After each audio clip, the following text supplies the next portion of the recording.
গোটা উত্তরবঙ্গ জুড়ে নেই পশু হাসপাতাল। বিশেষ করে হাতিদের চিকিৎসার জন্য নেই সুব্যবস্থা। বাধ্য হয়ে জঙ্গলেই বিদ্যুতের তারের বেড়া দিয়ে ঘিরে চলছে হাতির চিকিৎসা।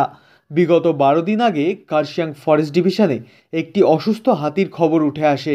এই খবর পেতেই তড়িঘড়ি খোঁজ শুরু হয়। তারপরেই চিহ্নিত করা হয় সেই অসুস্থ হাতিটিকে।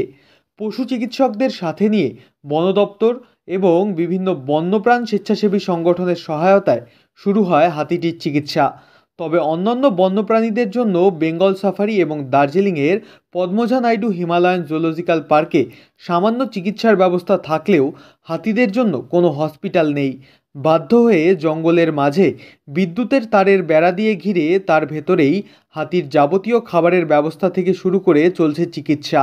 এর আগেও বিভিন্ন সময় উত্তরবঙ্গের একটি পশু হাসপাতালের দাবি তুলেছিল বিভিন্ন বন্যপ্রাণ স্বেচ্ছাসেবী সংগঠনগুলি। এই বিষয়ে কার্শিয়াং ফরেস্ট ডিভিশনের ডিএফও দেবেশ পাণ্ডে জানান, 12 দিন ধরে এই হাতিটির চিকিৎসা চলছে। এই হাতিটির চিকিৎসার জন্য 3জন ডাক্তার নিয়ে একটি বিশেষ দল গঠন করা হয়েছে। চিকিৎসা সূত্রে একটি রিপোর্টে উঠে এসেছে হাতিটির শরীরে বিগত 1 মাসেরও বেশি সময় ধরে ইনফেকশন হয়ে রয়েছে।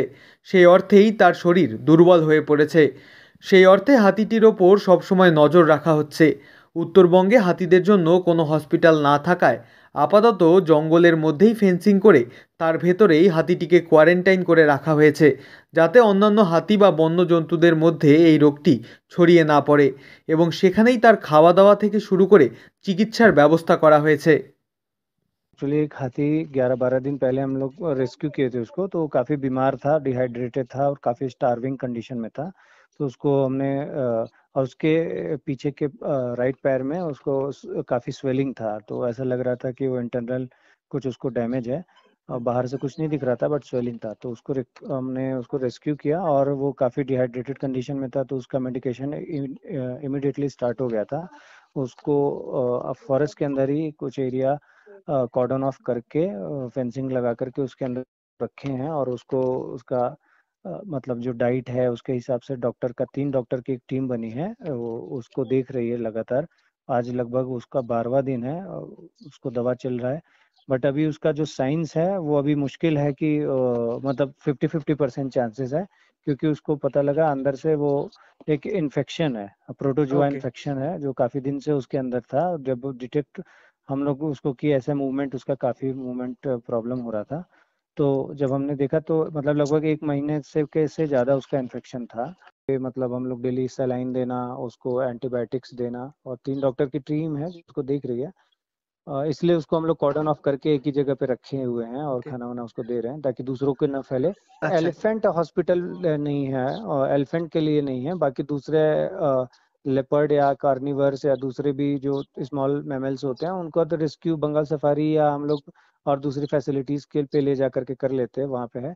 बट एलिफेंट के लिए कोई डेडिकेटेड ऐसी फैसिलिटी नहीं है, तो हम लोग फिलहाल उसको जंगल के अंदर ही ट्रीटमेंट कर रहे हैं और हमारा स्टाफ 24 आवर वहाँ उसको कैमरा से हम लोग उसको मॉनिटर भी कर रहे हैं और उसके साथ एक स्टाफ भी रहता है जो उसको फीडिंग वीडिंग करता रहता है। बट हाँ, ये अगर हम लोग का नॉर्थ बंगाल में कोई या मुझे लगता है बंगाल में ही पूरे एक एलिफेंट का हॉस्पिटल होता डेडिकेटेड, तो शायद हमें बहुत मदद कर।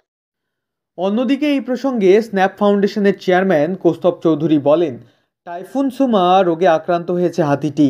24 ঘন্টা নজরদারি চলছে এই হাতিটির সংস্পর্শে এসে, যাতে অন্যান্য জীবজন্তুরা এই রোগে আক্রান্ত না হয়। সেই অর্থেই জঙ্গলের মধ্যেই ইলেকট্রিক ফেন্সিং করে হাতিটিকে কোয়ারেন্টাইন করে রাখা হয়েছে। গত 12 দিন থেকে হাতিটির চিকিৎসা চলছে। বর্তমানে হাতিটি অনেকটাই সুস্থ রয়েছে।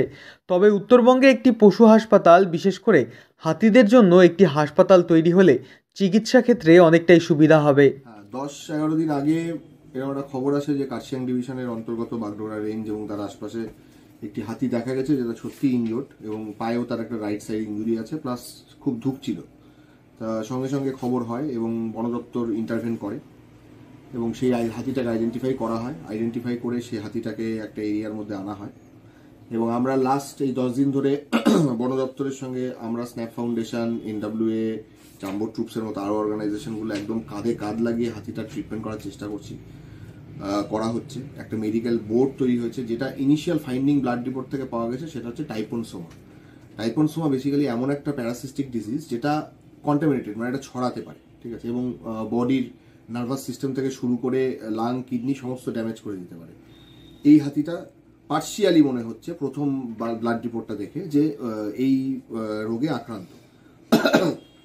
সেক্ষেত্রে আমরা এই জিনিসটাকে আরো বেশি করে ফাইন্ড আউট করার জন্য বন দপ্তরকে অনুরোধ করি। বন দপ্তরে ভেটের একটা টিম করে নিয়ে, ভেট নিজের মতো করে, শ্বেতা মণ্ডল ম্যাডাম আছেন, আরো দুজন লিয়েন ভেট আছেন, তারা একসাথে কনস্ট্যান্টলি মনিটর করছেন এবং হাতিকে এখন একটা এরিয়ার মধ্যে রাখা হয়েছে ফেন্সিং করে। 16 FAD আর্মিরা যথেষ্ট সাপোর্ট দিচ্ছে ওয়াটার হোল করে, এবং রেগুলার ট্রিটমেন্ট এবং মেডিকেল কেয়ার যতটা সম্ভব বন দপ্তরের পক্ষে বন দপ্তর সেটা করে যাচ্ছে। এই ঘটনার পর ফের একবার সামনে উঠে আসছে পশু হাসপাতালের দাবি। বিভিন্ন বন্যপ্রাণীদের জন্য বেঙ্গল সাফারি পার্কে চিকিৎসার ব্যবস্থা থাকলেও হাতিদের জন্য তেমন কোনো হাসপাতাল বা চিকিৎসার ব্যবস্থা নেই।